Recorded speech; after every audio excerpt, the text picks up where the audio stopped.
Hello everyone, this is Silky Khanna. So let us start with lecture 3 of research aptitude. The topics that we would be covering are longitudinal and cross-sectional research, exploratory, descriptive and explanatory research, conceptual and empirical research, qualitative and quantitative research. So moving on to our very first slide. सबसे पहले we are starting with longitudinal and cross sectional research. So basically ये जो classification हमने किया है यहाँ पर, ये हमने किया है from the point of view of research approach. Research approach का मतलब है कि बेसिकली आप किस तरीके से अपने सैंपल को ट्रीट करते हैं, किस तरीके से उनसे डाटा कलेक्ट करने की कोशिश करते हैं, उस बेसिस पर हमने यहाँ पर क्लासिफिकेशन किया है रिसर्च के टाइप्स का. वन मोर थिंग, ये जो लॉन्गिट्यूडनल अप्रोच और क्रॉस सेक्शनल अप्रोच है, इस तरीके के सर्वेज भी होते हैं, longitudinal surveys and cross sectional surveys, जिसको हम साथ में ही स्टडी करेंगे. And second thing, don't get confused अगर मैं दोबारा वही एग्जाम्पल दूं जो मैंने आपको फंडामेंटल या अप्लाइड रिसर्च में दिया था. वो इसलिए, और मैं जानबूझ के ऐसा करूँगी भी, ताकि आपको ये समझ में आए कि हमने यहाँ पर जो क्लासिफिकेशन किया है वो अलग अलग ऑब्जेक्टिव्स के अकॉर्डिंग किया है. तो एक ही पर्टिकुलर एग्जाम्पल हो सकता है फंडामेंटल का भी हो और लॉन्गिट्यूडनल का भी हो, यानी कि ओवरलैपिंग कैटेगरीज में भी सेम एग्जाम्पल्स आ सकते हैं. So starting with longitudinal.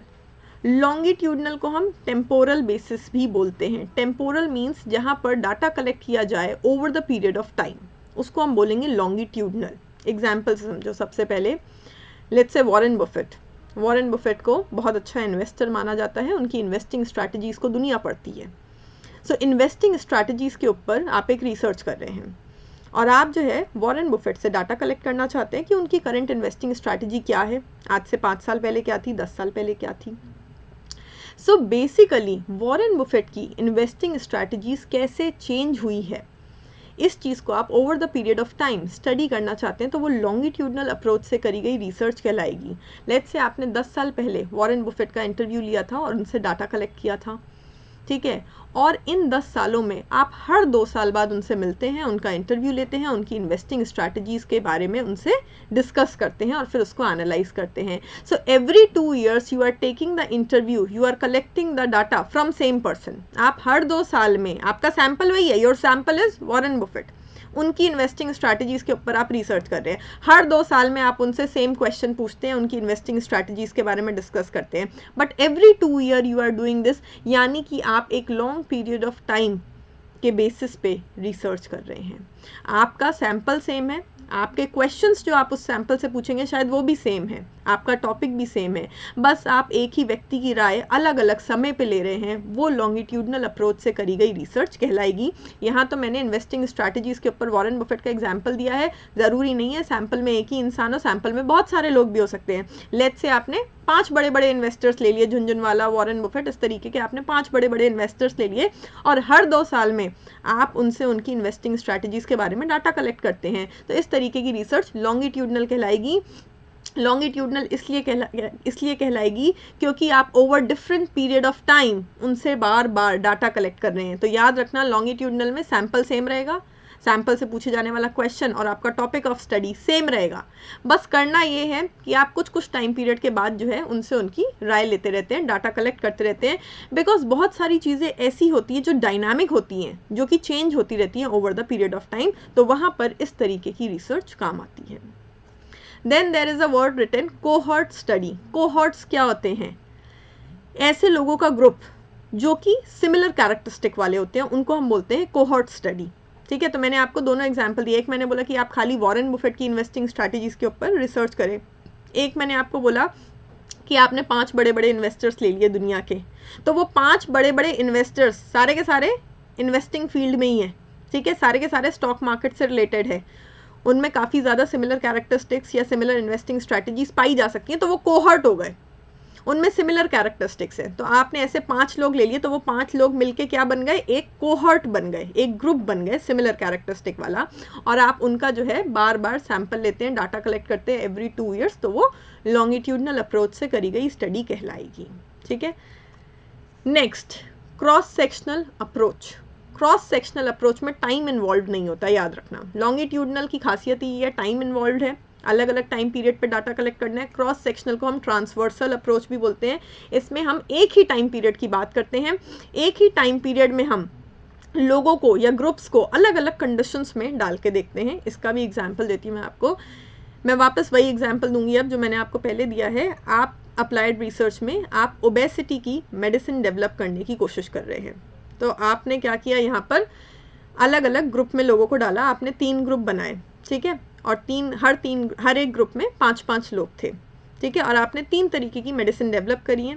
तो आपने पहले ग्रुप को एक मेडिसिन दी, दूसरे ग्रुप को दूसरी मेडिसिन दी, तीसरे ग्रुप को तीसरी मेडिसिन दी, और जो है उसके बाद 1 दिन बाद, 2 दिन बाद, 5 दिन बाद इफेक्ट देखा कि उस मेडिसिन का उनकी बॉडी पर किस तरीके से इफेक्ट पड़ रहा है, ठीक है। हो सकता है आप 1 महीने बाद देखो, 2 महीने बाद देखो। अब आप कहोगे मैम इसमें तो टाइम पीरियड आ गया, 1 महीने 2 महीने, नहीं, यहाँ पर हमारा बेसिस समय के आधार पर डाटा कलेक्ट करना नहीं है, ये याद रखना। हमारा बेसिस ये है कि हमने 3 मेडिसिन डेवलप करी है, हमने लोगों को 3 ग्रुप्स में बांटा है, और हम ये देखना चाहते हैं कि वो मेडिसिन उनके ऊपर कैसे रिएक्ट कर रही है।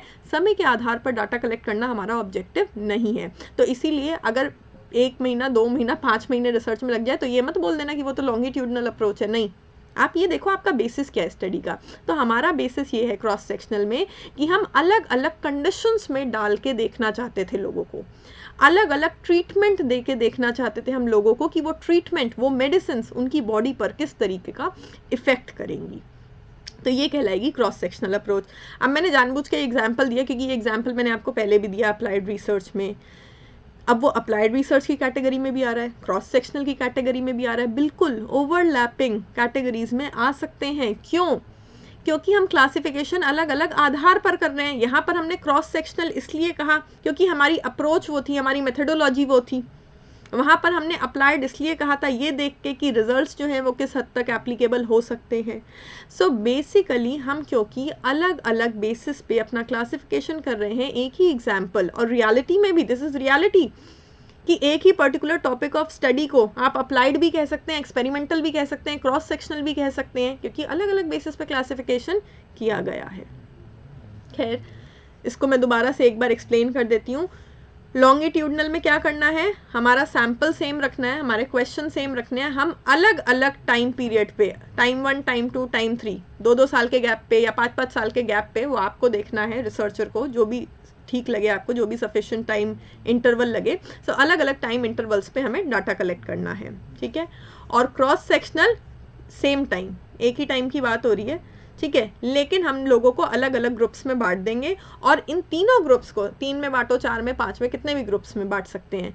यहाँ पर 3 मैंने दिए हैं एग्जाम्पल में। सो 3 ग्रुप्स में हमने लोगों को बांटा, और हम तीनों ग्रुप्स को अलग अलग मेडिसिन दे के देख रहे हैं, यानी कि हम अलग अलग ट्रीटमेंट दे के देख रहे हैं, या हम अलग अलग कंडीशंस में लोगों को डाल के देख सकते हैं। कहने का मतलब है कि लोगों को, अपने सैंपल को अलग अलग कंडीशंस में डाल के देखना कि उनके ऊपर उस चीज़ का क्या इफेक्ट होता है, तब वो कहलाएगी क्रॉस सेक्शनल रिसर्च। लॉन्गिट्यूडनल कहाँ पर सूटेबल होगी, जहाँ पर लोगों की राय, ओपिनियन या उनकी स्ट्रैटेजीज या डाटा चेंज होने वाला हो, डायनामिक हो। स्टैग्नेंट चीज़ों के लिए लॉन्गिट्यूडनल सही नहीं है। जहाँ पर चीज़ें over the period of time change हो सके, वहाँ पर लॉन्गिट्यूडनल स्टडी काम आएगी। क्रॉस सेक्शनल कहाँ काम आएगी, यूजुअली जब आपको कंपैरिजन करना हो, आपके पास 3 मेडिसिन है, आपको कंपैरिजन करना था कौन सी सबसे अच्छी है, कौन सी सबसे सही रहेगी लोगों के लिए, तब आप क्रॉस सेक्शनल स्टडी कर सकते थे। तो जहाँ पे आपको लोगों को अलग अलग कंडीशंस में डाल के देखना हो, आपको कंपैरिजन करना हो अलग अलग सॉल्यूशंस का, वहाँ पर क्रॉस सेक्शनल काम आएगा। Moving on to next one.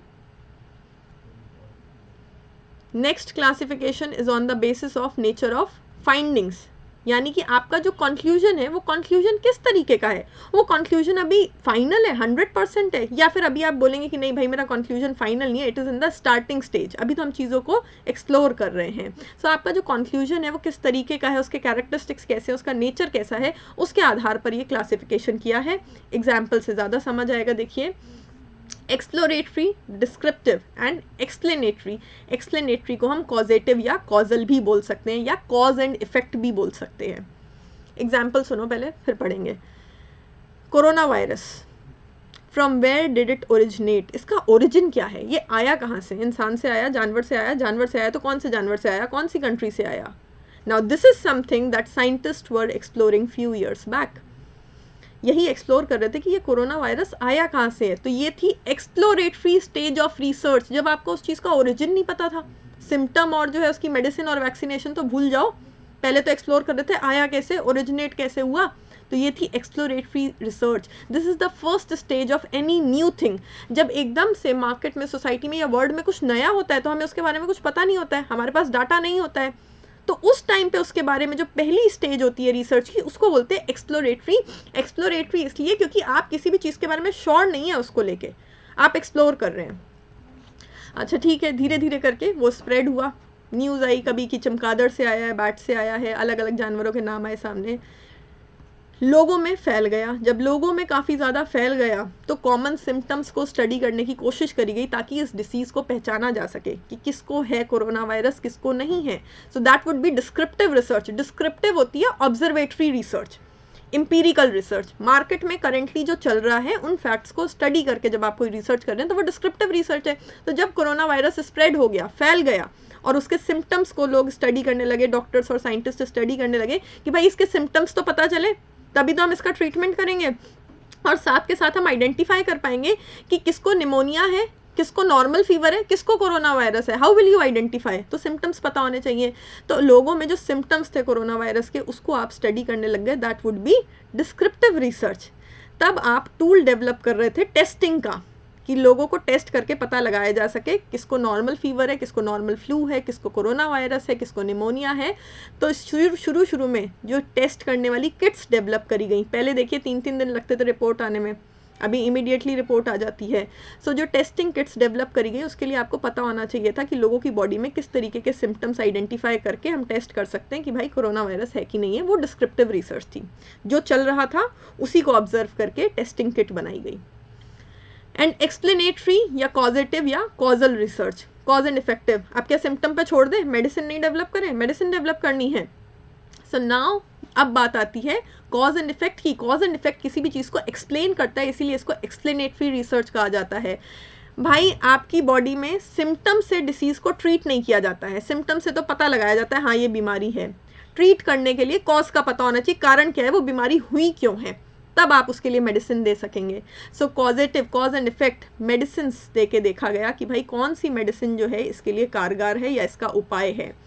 ठीक है, सो बेसिकली कौन सी मेडिसिन देके लोगों की बॉडी किस तरीके से उस पर रिएक्ट कर रही है, इस तरीके से कोरोना वायरस के लिए कुछ मेडिसिन जो है प्रिस्क्राइब करी गई। This was explanatory research. Cause and effect relationship establish किया गया कि ये मेडिसिन दोगे तो ये इफेक्ट आएगा कोरोना वायरस वाले पेशेंट को।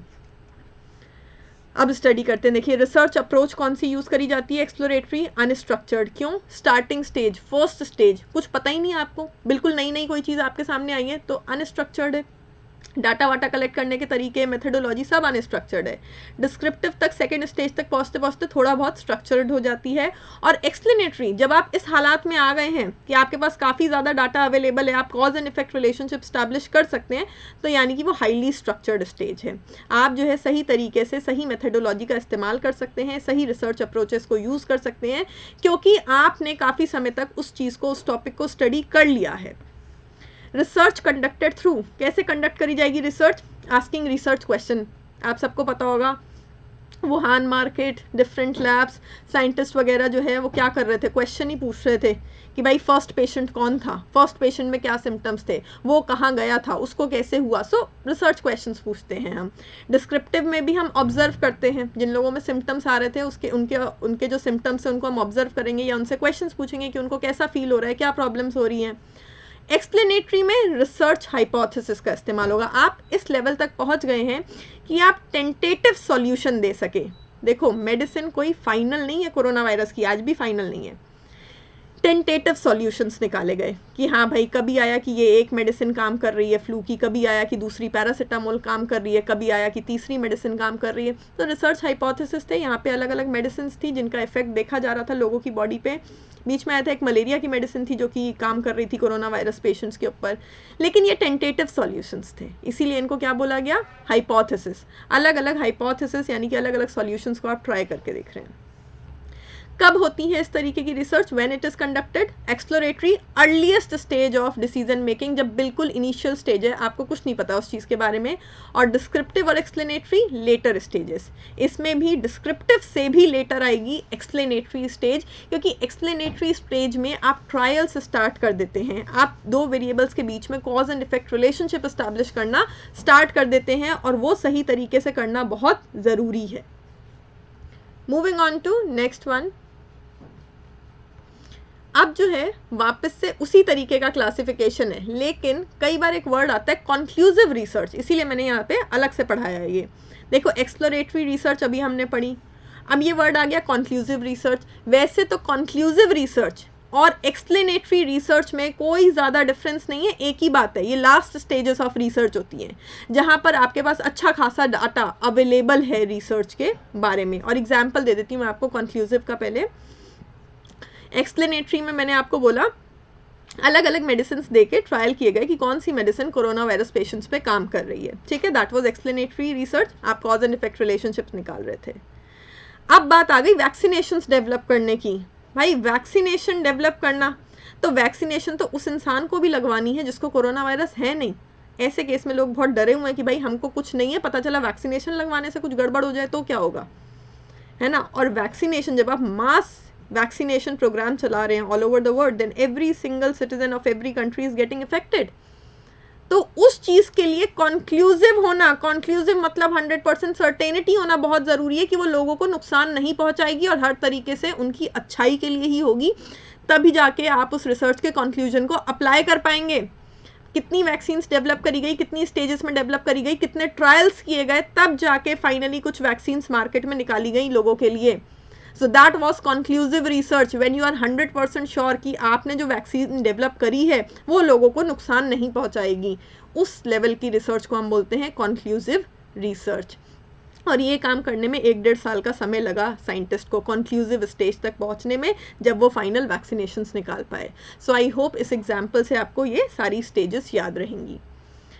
स्ट्रक्चर्ड एक्सप्लोरेटरी, जैसे मैंने आपको बताया, लूजली स्ट्रक्चर्ड, बिल्कुल इनिशियल स्टेज होती है, कुछ पता नहीं होता है, तो ट्रायल एंड एरर अप्रोच से हम लोग रिसर्च कर रहे होते हैं। कॉन्क्लूसिव तक आते आते सब कुछ स्ट्रक्चर्ड और सिस्टमैटिक होता है, हम कॉज एंड इफेक्ट रिलेशनशिप चीज़ों के बीच में समझने लगते हैं। मेथडोलॉजी एक्सप्लोरेटरी में फ्लेक्सिबल, इन्वेस्टिगेटिव, हम लोगों से पूछ रहे हैं, जानकारी ले रहे हैं, डाटा कलेक्ट कर रहे हैं, we are not sure of anything. Conclusive तक पहुंचते पहुंचते एक फॉर्मल और डेफिनेट मेथडोलॉजी डेवलप हो जाती है, हमें पता है डाटा किस तरीके से कलेक्ट करना है, कौन सही लोग हैं हमारे सैंपल में जिनको इंक्लूड किया जाए, किस तरीके से टेस्टिंग करी जाए। हाइपोथेसिस एक्सप्लोरेटरी में कोई टेस्टिंग ऑफ हाइपोथेसिस होती नहीं है, पहली स्टेज है हाइपोथेसिस डेवलप कैसे होगा, अभी तो प्रॉब्लम ही पूरी तरीके से क्लियर नहीं है, सॉल्यूशन कैसे डेवलप करोगे। कॉन्क्लूसिव रिसर्च में हमारे हाइपोथेसिस बने हुए होते हैं, हमें उन्हें टेस्ट करना होता है, जैसे कि अलग अलग तरीके के फॉर्मूलाज बने वैक्सीन्स के और काफ़ी समय तक उनको ट्रायल किया गया, उनकी टेस्टिंग करी गई, तब फाइनल निकाला गया। तो आप कह सकते हैं कि वो जो वैक्सीन के फॉर्मूलाज थे वो अलग अलग तरीके के हाइपोथेसिस, टेंटेटिव सॉल्यूशंस बने हुए थे जिनको कि ट्राई किया गया, फिर फाइनली जो सही था वो मार्केट में निकाला गया। फाइंडिंग्स एक्सप्लोरेटरी में देखिए, findings might be topic specific and might not have much relevance outside of researchers domain. सबसे बड़ी बात है ये, हो सकता है ज़्यादा रेलेवेंट नहीं हो। एक रिसर्चर है, वो डाटा कलेक्ट करने की कोशिश कर रहा है, ना मेथडोलॉजी क्लियर है, नॉट टॉपिक के बारे में ज़्यादा जानकारी है अभी, तो फाइनली उसके हाथ में जो एविडेंसेस लगे, ज़रूरी नहीं है कि वो रेलेवेंट हो या वो सही हो, है ना। और कॉन्क्लूसिव रिसर्च तक आते आते क्या हो जाता है, जो फाइंडिंग्स होती है वो सिग्निफिकेंट इंपॉर्टेंट होती हैं, ठीक है, और थ्योरेटिकल और अप्लाइड इम्प्लीकेशन होता है उनका, ठीक है, यानी कि इस लेवल पे होती हैं जिससे कि आप एक थ्योरी डेवलप कर सके या उसको मार्केट में निकाल सके, अप्लाई कर सकें उस सॉल्यूशन को, इस लेवल का इन्वेस्टिगेशन या रिसर्च होती है। आई होप आपको ये समझ में आ गया होगा। Moving on to next one, conceptual and empirical research and formative also.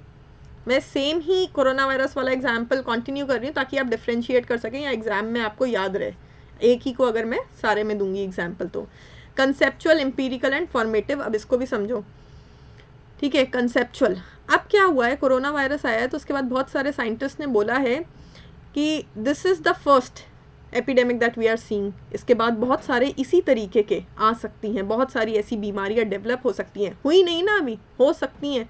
Concept in the brain, it's a vision. Scientist का ऐसा कहना है कि ये तो पहली हमारे सामने आई है, ऐसी और भी बहुत सारी हो सकती है। तो ये वो अपने दिमाग में क्या लेके बैठे हैं, एक एब्स्ट्रैक्ट आइडिया लेके बैठे हैं। ये उनकी सोच है जो कोरोना वायरस को देख के डेवलप हुई है। तो इस तरीके का एब्स्ट्रैक्ट आइडिया रिसर्चर के दिमाग में आना, फिर वो इस पर रिसर्च करे, तो वो कहलाएगी कंसेप्चुअल रिसर्च। एम्पिरिकल रिसर्च जो करेंटली हो रहा है, सो करेंटली अपने एक्सपीरियंस, अपने ऑब्जर्वेशन के आधार पर आदमी जो रिसर्च करता है उसको हम एम्पिरिकल रिसर्च बोलते हैं। एम्पिरिकल का मतलब ही है based on current data and facts. तो कोरोना वायरस के ऊपर जो भी रिसर्चेस हुई, मेडिसिन, वैक्सीन्स वगैरह निकालने के लिए, वो सब एम्पिरिकल रिसर्च का पार्ट कहलाएगी। वो सब एम्पिरिकल रिसर्च है, वो चल रही है, हो रही है। फॉर्मेटिव, बच्चों की वैक्सीन अभी तक नहीं आई है, ठीक है। सो वैक्सीन जो है अडल्ट के लिए 18+, धीरे धीरे करके कह रहे हैं 12 to 18 की भी आ रही है, और फिर तो कह रहे हैं कि भाई 2 ईयर्स से लेकर 12 ईयर्स तक के बच्चों के लिए भी वैक्सीन डेवलप करी जाएगी। लेकिन 2 ईयर्स से लेकर 12 ईयर्स तक के बच्चे वो काफ़ी नाजुक स्टेज में होते हैं, उनकी बॉडी को आप एकदम से किसी भी इस तरीके की वैक्सीन नहीं दे सकते हैं।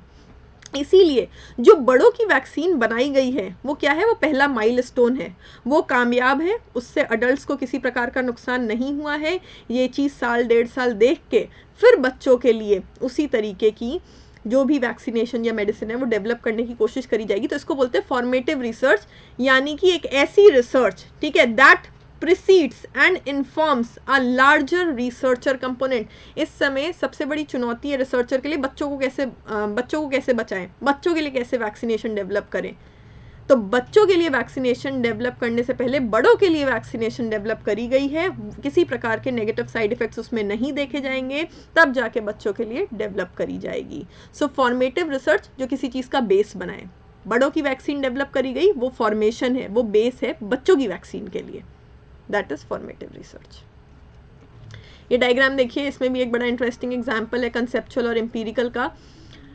अरिस्टोटल का नाम आपने सुना होगा। अरिस्टोटल जो है उन्होंने काफ़ी एथिक्स वगैरह से रिलेटेड थ्योरीज भी डेवलप करी हैं, ठीक है। एथिक्स क्या होता है, सही और गलत की पहचान, what is good, what is wrong, what is right, what is bad. अब ये चीज़ें तो सोसाइटी की डेवलप करी हुई और हमारे दिमाग में है, तो ये चीज़ें कंसेप्चुअल हैं। इस तरीके की थ्योरीज अरिस्टोटल ने जो डेवलप करी हैं वो कंसेप्चुअल रिसर्च का पार्ट है। जबकि आपने थॉमस एल्वा एडिसन का नाम सुना होगा, जिन्होंने इलेक्ट्रिसिटी से रिलेटेड इन्वेंशंस किए हैं, बल्ब्स वगैरह जैसी चीज़ें बनाई हैं, वो हम यूज़ करते हैं, that is practical, that is empirical research. तो ये जो थॉमस एल्वा एडिसन की थ्योरीज है जो इलेक्ट्रिसिटी से रिलेटेड है, उस इलेक्ट्रिसिटी को, उन बल्ब्स को हम यूज़ करते हैं, so that is empirical research. उन्होंने उस समय के करंट फैक्ट्स को कलेक्ट करके वो इन्वेंशंस किए हैं, तो वो एम्पिरिकल रिसर्च का पार्ट हुआ। सो आई होप ये सारे आपको क्लियर होंगे। Moving on to next one. Now we are classifying on the basis of nature of data, quantitative and qualitative। किस तरीके का डाटा एक रिसर्चर कलेक्ट करता है उसके बेसिस पे अब हम जो है क्लासिफिकेशन करेंगे दो पार्ट्स में, क्वांटिटेटिव एंड क्वालिटेटिव रिसर्च। तो सबसे पहले मेजर चीज़ जो आप समझ लो क्वालिटेटिव और क्वांटिटेटिव में, क्वालिटेटिव में आपके पास जो डाटा आता है वो नंबर्स की फॉर्म में नहीं होता है, आप उसको मेजर नहीं कर सकते हैं, ठीक है। क्वांटिटेटिव में आपके पास जो डाटा आता है वो नंबर्स की फॉर्म में होता है जिसको आप मेजर कर सकते हैं, ठीक है। दो वर्ड मैं आपको बता रही हूँ, एक वेरिएबल, एक एट्रीब्यूट। तो क्वांटिटेटिव वाले केस में अपने पास जो डाटा आता है उसको हम बोलते हैं वेरिएबल्स। हम वेरिएबल्स को मेजर कर सकते हैं, जिस चीज़ को हम नंबर्स में मेजर कर सकें उसको हम बोलते हैं वेरिएबल्स। लेकिन जिस चीज़ को हम नंबर्स में मेजर नहीं कर सके उसको हम बोलते हैं एट्रीब्यूट्स। तो क्वालिटेटिव में होते हैं एट्रीब्यूट्स। जब भी एट्रीब्यूट शब्द आ जाए मतलब क्वालिटेटिव से रिलेटेड है। फॉर एग्जाम्पल, क्लास में मेरे स्टूडेंट्स का बिहेवियर कैसा है, अब मैं कहूँ बिहेवियर अच्छा है बुरा है, या मैं ऐसे दूँ इसका बिहेवियर 1 नंबर, इसका बिहेवियर 2 नंबर, इसका बिहेवियर 3 नंबर, 4 नंबर, 10 नंबर, ऐसे तो नहीं हो सकता। So behaviour is something which I can not measure in numbers. Numbers में नाप नहीं सकती मैं बच्चों का बिहेवियर कैसा है या उनका नेचर कैसा है। तो बिहेवियर, नेचर, फीलिंग्स, एथिक्स, ये सारी चीज़ें क्या हैं, क्वालिटेटिव। तो यहाँ जो डाटा आएगा उसको हम क्या बोलेंगे, एट्रीब्यूट्स। कोई कितना ऑनेस्ट है, कोई कितना डिसिप्लिन्ड है। ये ऑनेस्ट, डिसिप्लिन्ड, ये सारी चीज़ें क्या हैं? ये सारी चीज़ें एट्रीब्यूट्स कहलाती हैं। ये सारी चीज़ें वेरिएबल नहीं है। अच्छा, किसी की हाइट कितनी है आप नाप सकते हो, किसी का वेट कितना है नाप सकते हो, क्लास में किसी के मार्क्स कितनी आए हैं, स्कोर क्या है उसको आप नाप मतलब मेजर कर सकते हो, स्कोर दे सकते हो। तो ये सारा डाटा क्वांटिटेटिव होगा, नंबर्स में आप मेजर कर सकते हो। तो ऐसी चीज़ों को हम बोलते हैं वेरिएबल। तो हाइट, वेट, स्कोर, ये सब वेरिएबल्स हैं। बच्चों का नेचर कैसा है, ऑनेस्टी कितनी है, डिसिप्लिन कितने हैं, ये सब एट्रीब्यूट्स हैं। Attributes can not be measured. अब देखिए क्वालिटेटिव पे आते हैं। सिस्टमैटिक तो है ही है जो भी रिसर्च है। सब्जेक्टिव अप्रोच, सब्जेक्टिव इसलिए क्योंकि इसमें रिसर्चर के खुद के इंटरप्रिटेशंस बहुत मायने रखते हैं। जिस चीज़ को आप मेजर नहीं कर सकते हो वहाँ रिसर्चर का इंटरप्रिटेशन बहुत मायने रखेगा। एग्जाम्पल लेके चलते हैं। मैं रिसर्चर हूँ and I am trying to study the nature of my students. मेरे बच्चों का बिहेवियर कैसा है, मेरी क्लास में पढ़ने वाले बच्चों का, ठीक है। तो ये तो मैं बताऊंगी कि बिहेवियर अच्छा है या ख़राब है, या कंपेयर कर लूँगी कि भाई ए वाले का बिहेवियर बी से ज़्यादा अच्छा है, बी वाले का डी से ज़्यादा अच्छा है, डी वाले का सी से ज़्यादा अच्छा है। तो अब सब्जेक्टिव है, मेरे इंटरप्रिटेशंस हैं यहाँ पे। Use to describe life experiences, लोगों का नेचर, बिहेवियर, फीलिंग्स, ज़िंदगी के एक्सपीरियंसेस, इन सब चीज़ों को डिस्क्राइब करने के लिए हम क्वालिटेटिव रिसर्च करते हैं। इंडिविजुअल एक्सपीरियंसेस, लोगों के बिलीव्स क्या हैं, मान्यताएं क्या हैं, इन सब चीज़ों को स्टडी करने के लिए हम क्वालिटेटिव डाटा का इस्तेमाल करते हैं। क्वालिटेटिव अप्रोच यूज़ होती है। क्वांटिटेटिव ज़्यादा फॉर्मल है। ऑब्जेक्टिव, ऑब्जेक्टिव इसलिए because it is based on measured data, जिस डाटा को आप मेजर कर पा रहे हैं, ठीक है, उस डाटा के बेसिस पे जो कंक्लूजन आएगा वो ज़्यादा सर्टेन होगा, इसीलिए क्वांटिटेटिव अप्रोच ज़्यादा ऑब्जेक्टिव है। यहाँ पर रिसर्चर की इंटरप्रिटेशंस, रिसर्चर का थॉट प्रोसेस इतना इम्पॉर्टेंट नहीं है क्योंकि उसके हाथ में मेजरमेंट्स की फॉर्म में, नंबर्स की फॉर्म में डाटा आ रहा है। उस डाटा के ऊपर स्टैटिस्टिकल टूल्स लगाए जाते हैं, तो जो कंक्लूजन आएगा वो फिक्स्ड होगा। भाई मेरे पास जो डाटा है उस पर मैं हर बार सेम डाटा है और हर बार उस पर अगर सेम स्टैटिस्टिकल टूल लगाऊंगी तो कंक्लूजन हर बार सेम आएगा। जब तक कि डाटा वही रहेगा तब तक कंक्लूजन भी सेम ही आएगा। तो ये चीज़ ऑब्जेक्टिव है। लेकिन क्वालिटेटिव में ऐसा नहीं होता। फॉर एग्जाम्पल, मैं आज क्लास में आई, बच्चे ने मुझे विश किया गुड मॉर्निंग, मैंने कहा भाई नेचर बहुत अच्छा है। कल मैं क्लास में आई, बच्चे ने विश नहीं किया गुड मॉर्निंग, मैंने कहा यार ये तो चेंज हो गया, इसका नेचर ख़राब है। सो मेरी सब्जेक्टिव इंटरप्रिटेशन आ गई यहाँ पे क्वालिटेटिव चीज़ को जब मैं जज कर रही हूँ। लेकिन अगर जो है कहीं पे मैंने कोई डाटा कलेक्ट किया है बच्चों से जो कि नंबर्स की फॉर्म में है और उस डाटा पे मैं बार बार सेम स्टैटिस्टिकल टूल्स लगाऊंगी तो मेरा कंक्लूजन भी सेम आएगा। तो यहाँ पर रिसर्चर के खुद के सब्जेक्टिव इंटरप्रिटेशंस या थॉट प्रोसेस की जगह नहीं है, इसीलिए क्वांटिटेटिव रिसर्च ज़्यादा ऑब्जेक्टिव, ज़्यादा सर्टेन है। सिस्टमैटिक ऑर्डरली प्रोसेस है, सीक्वेंस में परफॉर्म किया जाता है, जिसमें हम दुनिया के बारे में इंफॉर्मेशन ऑब्टेन करने की कोशिश करते हैं। हम क्या क्या कर सकते हैं क्वांटिटेटिव अप्रोच से, डिस्क्राइब कर सकते हैं चीज़ों को, cause and effect relationship establish कर सकते हैं चीज़ों के बीच में, और टेस्ट भी कर सकते हैं इन रिलेशनशिप्स को। अब एक क्वेश्चन आया हुआ है कि ये जो क्वालिटेटिव रिसर्चर हैं ये क्वांटिटेटिव वालों को क्यों क्रिटिसाइज़ करते हैं। इसलिए ये जो क्वांटिटेटिव रिसर्चर होते हैं इनका फोकस होता है कि हम एक फाइनल कंक्लूजन दे दें, ठीक है। ये बहुत नैरो सेंस में किसी भी चीज़ को स्टडी करके एक कंक्लूजन देना चाहते हैं, जबकि क्वालिटेटिव रिसर्चर के लिए कंक्लूजन इंपॉर्टेंट नहीं है, उसके लिए इंपॉर्टेंट होता है प्रोसेस, किस तरीके से रिसर्च करी गई है। याद रखना क्वालिटेटिव में प्रोसेस ज़्यादा इंपॉर्टेंट है, किस तरीके से आप रिसर्च कर रहे हैं, जबकि क्वांटिटेटिव में इंपॉर्टेंट है कंक्लूजन क्या निकल के आ रहा है। सो ये क्वालिटेटिव वाले जो हैं ये क्रिटिसाइज करते हैं क्वांटिटेटिव वालों को for their tendency towards reductionism. पहले मतलब समझो रिडक्शनिज्म। रिडक्शनिज्म का मतलब है कि आपने एक छोटा सा नैरो सा कंक्लूजन दे दिया किसी भी चीज़ के बारे में, जबकि उसी चीज़ को अलग अलग डायमेंशन से, अलग अलग पर्सपेक्टिव से स्टडी किया जा सकता है, जिसकी वजह से अलग अलग कंक्लूजन्स निकाले जा सकते थे। सो बेसिकली ये जो क्वालिटेटिव वाले हैं ये कंक्लूजन पर ध्यान नहीं देते हैं। ये कहते हैं कंक्लूजन तो डायनामिक है, चेंज हो सकता है, रिसर्चर का थॉट प्रोसेस चेंज होगा तो चेंज हो जाएगा। भाई मैं अपनी क्लास को, अपने क्लास के बच्चों के बिहेवियर को स्टडी कर रही हूँ, तो मैंने कहा मेरी क्लास बहुत अच्छी है, दूसरा टीचर आया उसने बोला बेकार बच्चे हैं, तीसरा टीचर आया उसने बोला ठीक ठीक है। तो basically it is dependent on researcher now. So ये कहते हैं कंक्लूजन तो चेंज हो सकता है, अगर डाटा चेंज हो जाए या फिर जो है थॉट प्रोसेस चेंज हो जाए या रिसर्चर का मूड चेंज हो जाए तो भी सब्जेक्टिव इंटरप्रिटेशंस चेंज हो सकते हैं। सो क्वालिटेटिव वाले कहते हैं कंक्लूजन इतना इंपॉर्टेंट नहीं है, प्रोसेस इंपॉर्टेंट है। प्रोसेस जितना सही होगा रिसर्च के कंक्लूजन को उतना सही माना जाएगा। जबकि क्वांटिटेटिव वाले कहते हैं कंक्लूजन इंपॉर्टेंट है, क्योंकि यहाँ पे तो डाटा कलेक्ट होगा नंबर्स की फॉर्म में, अब वो नंबर्स तो चेंज नहीं हो जाएंगे, वो वहीं के वहीं रहेंगे, तो जो कंक्लूजन आएगा वो फिक्स्ड होगा।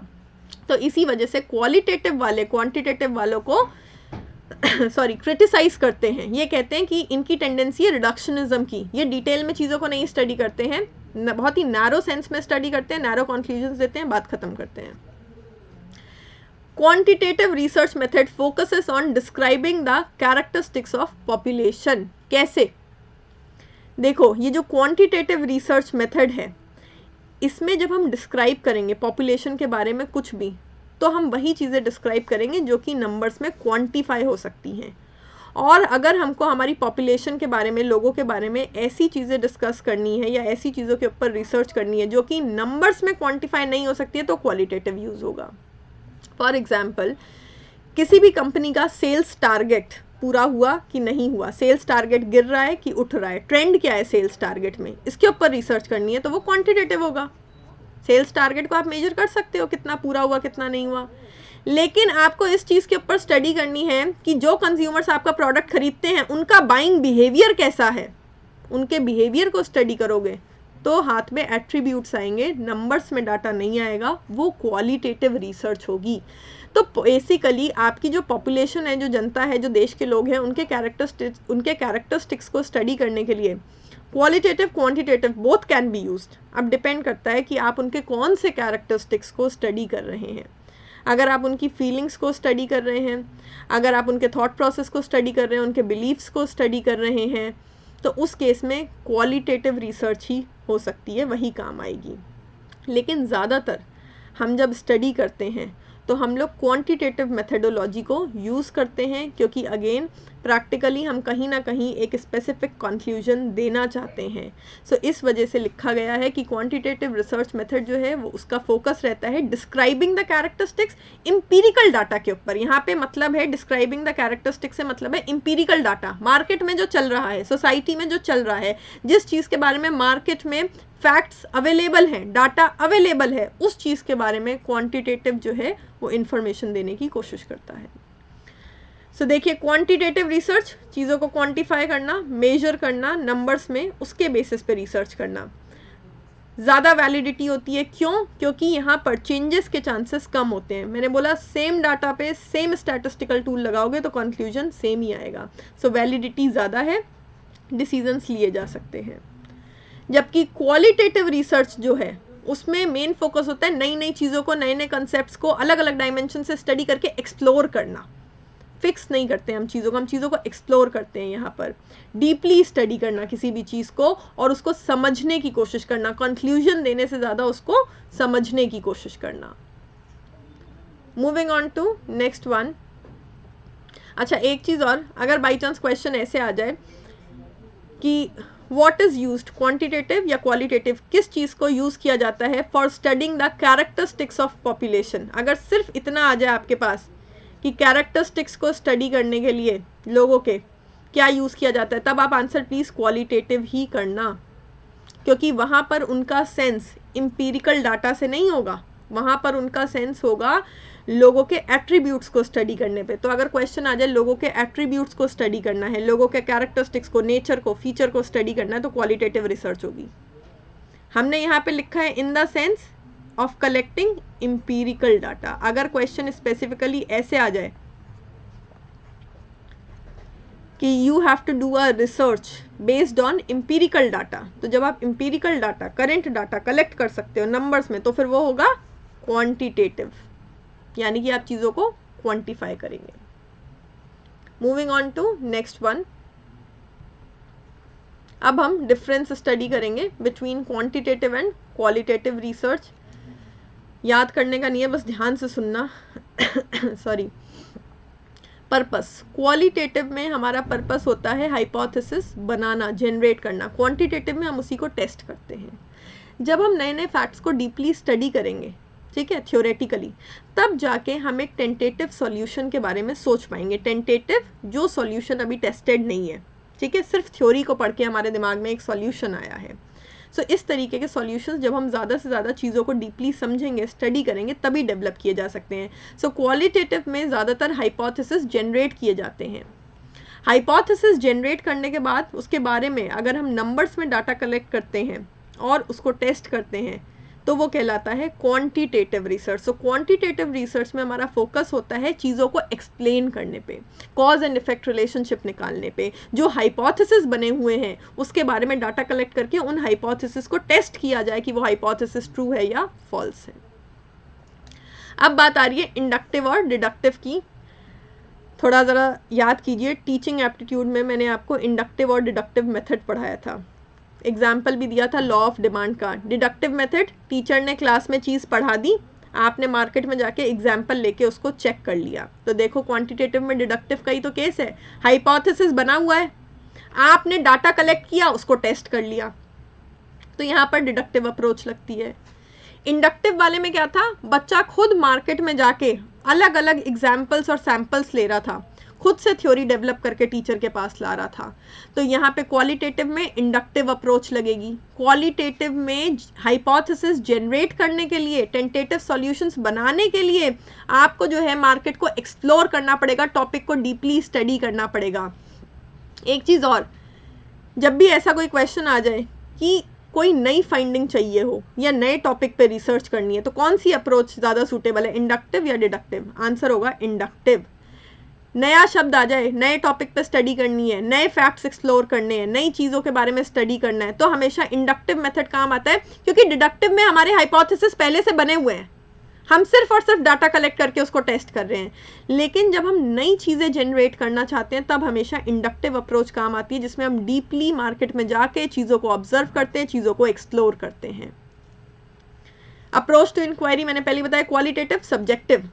रिसर्चर की सोच क्या है, उसका मूड क्या है, उसका थॉट प्रोसेस क्या है, वो बहुत इम्पैक्ट डालेगा इस पर।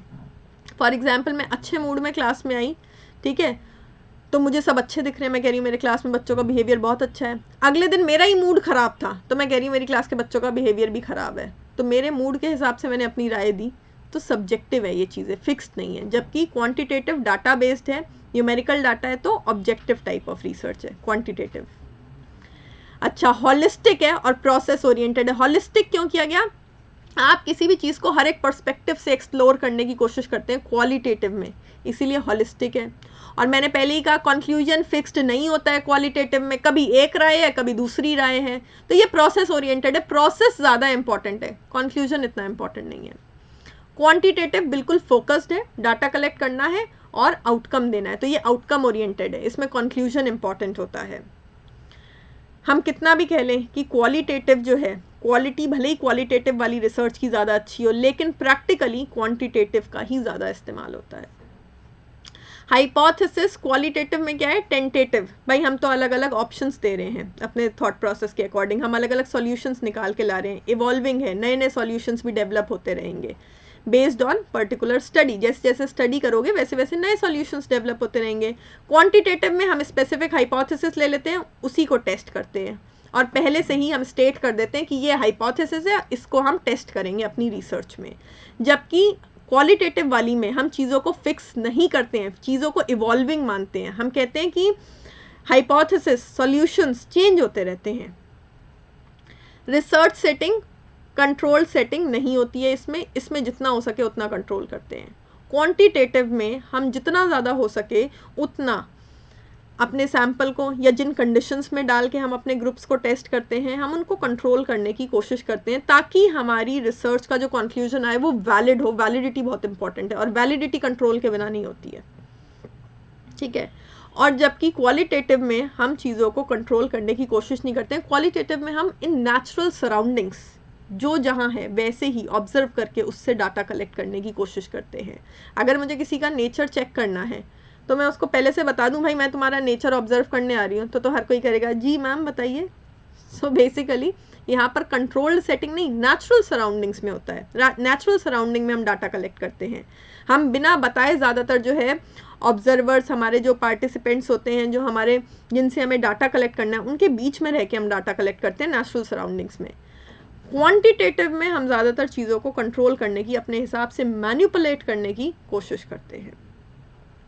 फॉर एग्जाम्पल, जो मैंने आपको एक एग्जाम्पल दिया था, आप याद करो कि बच्चों को जो है 2 ग्रुप्स में डिवाइड कर दिया था। आधे बच्चे क्लास में बैठे थे और टीचर से इंग्लिश पढ़ रहे थे, और आधे बच्चे जो हैं ग्रुप में इन्वॉल्व थे, ग्रुप स्टडीज़ में, और आपस में इंग्लिश में बातचीत कर रहे थे। तो यहाँ पे मैंने कंट्रोल किया, यहाँ पे मैंने आधे बच्चों को क्लास में ही बैठने दिया और आधे बच्चों को बोला कि वो ग्रुप एक्टिविटीज़ में पार्टिसिपेट करें, और उनके ऊपर प्रतिबंध लगा दिया कि वो इंग्लिश में ही बातचीत करेंगे। तो मैंने यहाँ पर सिचुएशन को और ग्रुप्स को अपने हिसाब से कंट्रोल किया।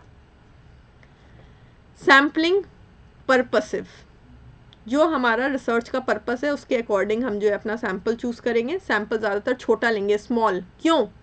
क्योंकि हम स्मॉल सैम्पल लेके उसको डीपली स्टडी करने की कोशिश करना चाहते हैं, जबकि क्वांटिटेटिव में हम रैंडम सैम्पल लेंगे लेकिन लार्ज सैम्पल होना चाहिए है, क्योंकि लार्ज सैम्पल रिप्रेजेंटेटिव होता है। भाई अगर मेरे पास जो है 100 स्टूडेंट्स हैं, मैं उनके ऊपर कोई रिसर्च कर रही हूँ, अगर मुझे डीपली स्टडी करना है तो मैं 100 बच्चों को एक एक को डीपली स्टडी नहीं कर पाऊंगी, तो मैं स्मॉल सैम्पल लूँगी, 4, 5, 10। लेकिन अगर मेरे को नंबर्स में ही डाटा कलेक्ट करना है और डीपली स्टडी नहीं करना है, तो मैं लार्ज सैम्पल लेने की कोशिश करूँगी, क्योंकि लार्ज सैम्पल रिप्रेजेंटेटिव होता है। मेजरमेंट नॉन स्टैंडर्डाइज्ड, भाई जब हम मेजर ही नहीं कर सकते डाटा को तो स्टैंडर्डाइज तो कुछ होगा नहीं। नैरेटिव ऑनगोइंग, मतलब क्या होता है, यहाँ पर हमारा जो रिस्पोंडेंट होते हैं जिनसे हम डाटा कलेक्ट करते हैं, वो जो बोलते हैं या उनके बारे में जो हम ऑब्जर्व करते हैं उसको हम शब्दों में लिखते हैं, और शब्द हमेशा सब्जेक्टिव होते हैं। यहाँ पर स्टैंडर्डाइज्ड होता है, हम चीज़ों को नंबर्स में मेजर करते हैं और लिखते हैं क्वांटिटेटिव में। डिज़ाइन एंड मेथड, क्वालिटेटिव वाले में डिस्क्रिप्टिव, हम चीज़ों को अच्छी तरीके से डिस्क्राइब करते हैं, एक्सप्लेन करते हैं। फ्लेक्सिबल मेथड है, जब जहाँ जो ठीक लगे वो अप्लाई करो। यहाँ पे स्ट्रक्चर्ड अप्रोच जो है वो फॉलो करी जाती है, फ्लेक्सिबिलिटी नहीं होती है। कौन सा सैम्पलिंग टाइप होगा, क्या सैम्पलिंग प्रोसीजर होगा, किस तरीके से डाटा कलेक्ट किया जाएगा, कौन सी रिसर्च मेथडोलॉजी आपने प्लान करी है, ये सब चीज़ें पहले से फिक्स करी जाती हैं क्वान्टिटेटिव वाले में। Moving on to next one, data collection strategies. So data collection strategies मैं यहाँ पे लिख देती हूँ। ये वाला फर्स्ट वाला हमारा जो है वो है क्वालिटेटिव, ताकि आप लोग कंफ्यूज नहीं हो, और ये है क्वांटिटेटिव। ठीक है, सो क्वालिटेटिव वाले में हम ऑब्जर्व करते हैं, क्वांटिटेटिव वाले में भी ऑब्जर्व करते हैं। ठीक है, नॉन पार्टिसिपेंट क्यों? भाई सामने वाले को बताना नहीं कि वो जो है किसी रिसर्च का हिस्सा है, पार्टिसिपेंट है। क्यों? जब हमें पता होता है कि कोई हमें ऑब्जर्व कर रहा है तो फिर हम वैसे बिहेव नहीं करते हैं जैसा हम नेचुरली करते हैं। सो नेचुरली ऑब्जर्व करना चाहिए लोगों को।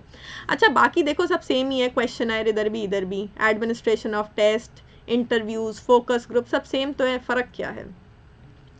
ठीक है, फ़र्क देखिए क्या है कि यहाँ पर हमारी जो डाटा कलेक्शन स्ट्रैटेजीज रहेंगी क्वालिटेटिव वाले में, वो ओपन एंडेड रहेगी।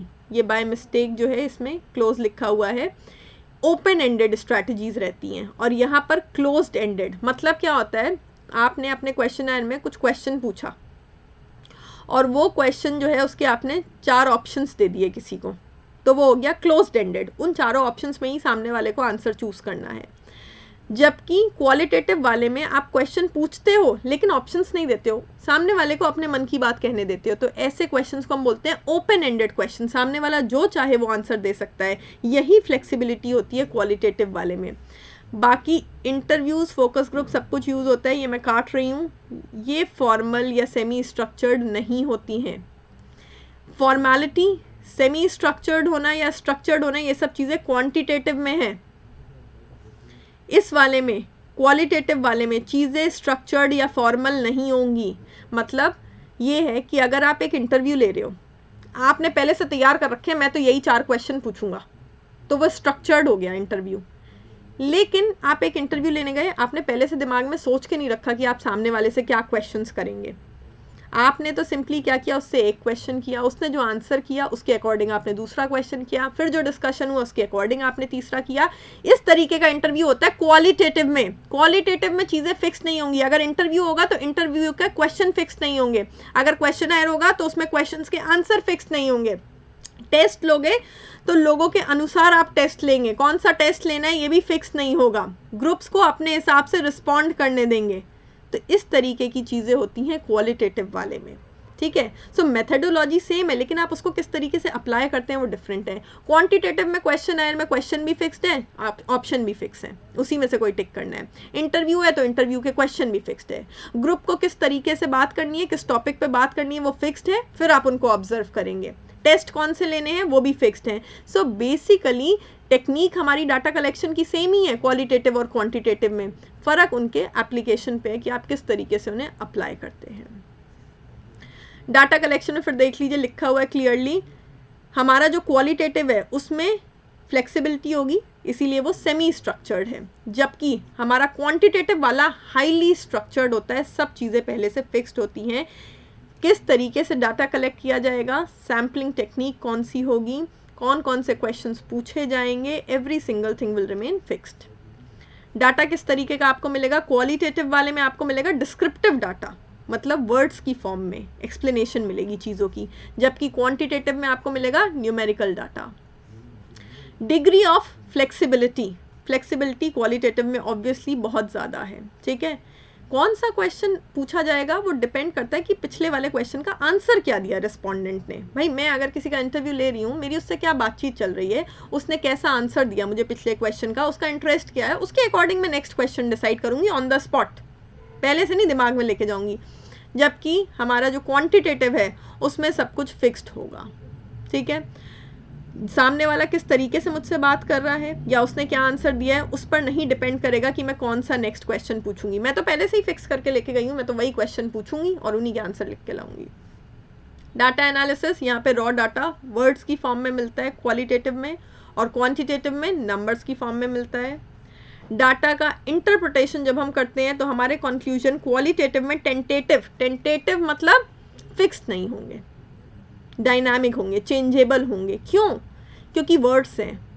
अगर मैं एक पैराग्राफ पढ़ूंगी तो हो सकता है मैं अलग इंटरप्रिटेशन निकालूं, दूसरा रिसर्चर पढ़े हो सकता है वो अलग इंटरप्रिटेशन निकाले। मैं एक व्यक्ति से बात करूं, हो सकता है मैं उसके बारे में अलग इंटरप्रिटेशन निकालूं, दूसरा व्यक्ति बात करे, हो सकता है वो अलग इंटरप्रिटेशन निकाले। लेट्स से एक ट्राइब है, एक आदिवासी ग्रुप है, उनके यहाँ क्या कस्टम्स होते हैं, हम उस चीज़ की स्टडी कर रहे हैं। मैं गई, मैंने उनसे बातचीत करी, उनके बीच में रही, उनको समझा, ठीक है, मेरे पास सब्जेक्टिव डाटा आया, तो मैंने जितना उनको समझा उस हिसाब से मैंने कंक्लूजन निकाला, उस हिसाब से मैंने बताया कि ये ट्रेडिशन, कि ये वाली ट्राइब कौन से ट्रेडिशंस और कस्टम्स को मानती है और ये कैसे सर्वाइव करते हैं, ठीक है। दूसरा रिसर्चर गया, उसका हो सकता है उन्होंने अलग तरीके से ट्रीटमेंट किया हो, वो जिस तरीके से उन लोगों के बीच में रहा होगा, उसका जो अपना पर्सनल एक्सपीरियंस होगा वो उस हिसाब से बताएगा कि वो ट्राइब कैसी है या उनके कस्टम्स कैसे, उनका कल्चर कैसा है। सो यहाँ पे रिसर्चर टू रिसर्चर चीज़ें वेरी करेंगी, इसीलिए कंक्लूजन टेंटेटिव है, फिक्स्ड नहीं है। जबकि क्वांटिटेटिव वाले में कंक्लूजन और generalisation with predetermined degree of certainty होते हैं। 100% सर्टेनिटी नहीं होगी, ये याद रखना। 100% सर्टेनिटी के साथ कोई भी चीज़ तब बोली जा सकती है जब आप दुनिया के हर एक व्यक्ति से डाटा कलेक्ट करें, जो कि पॉसिबल नहीं है। हम लोग क्या करते हैं, सैंपल लेते हैं, तो ऑब्वियस सी बात है, लेट्स से अगर मैं 100 लोगों के ऊपर रिसर्च कर रही हूँ और मैंने उसमें से 20 लोगों को अपने सैंपल में लिया, तो 80 तो छूट गए। अगर मैं पूरे के पूरे 100 लोगों से डाटा कलेक्ट करती, फिर मेरा जो कंक्लूजन आता है उसको मैं कह सकती थी हाँ बहुत ज़्यादा सर्टेन है। लेकिन क्योंकि हम सैंपल लेते हैं, हम जिन लोगों के ऊपर स्टडी कर रहे हैं हम उसका बहुत छोटा सा हिस्सा अपने सैंपल में लेते हैं, इसीलिए कभी भी चाहे हम क्वांटिटेटिव मेथड फॉलो करें, चाहे हमारे पास डाटा नंबर्स की फॉर्म में आए, उसको भी हम 100% सर्टेन नहीं मान सकते हैं। लेकिन हाँ, क्योंकि डाटा नंबर्स की फॉर्म में है तो ये ज़रूर कह सकते हैं कि हाँ इतने % सर्टेन है, भाई 70% सर्टेनिटी है या 80% या 90% आई एम श्योर कि मेरा कंक्लूजन सही है मेरी स्टडी के अकॉर्डिंग, लेकिन 100% सर्टेनिटी नहीं होती है। टेस्ट कौन से इस्तेमाल होते हैं डाटा कलेक्ट करने के बाद? देखिए, जो हमारा क्वालिटेटिव वाला है, क्वालिटेटिव में लगते हैं नॉन पैरामीट्रिक टेस्ट, या हम इसको नॉन मेट्रिक टेस्ट भी बोलते हैं। फॉर एग्जाम्पल क्रुस्कल वॉलिस टेस्ट, मान विटने टेस्ट, ये हम स्टैटिस्टिक्स में पढ़ेंगे। और जो हमारा क्वांटिटेटिव वाला है उसमें लगते हैं पैरामेट्रिक टेस्ट या खाली मेट्रिक टेस्ट भी बोलते हैं इनको। For example correlation, regression, ANOVA, ये आपने सुने हुए होंगे।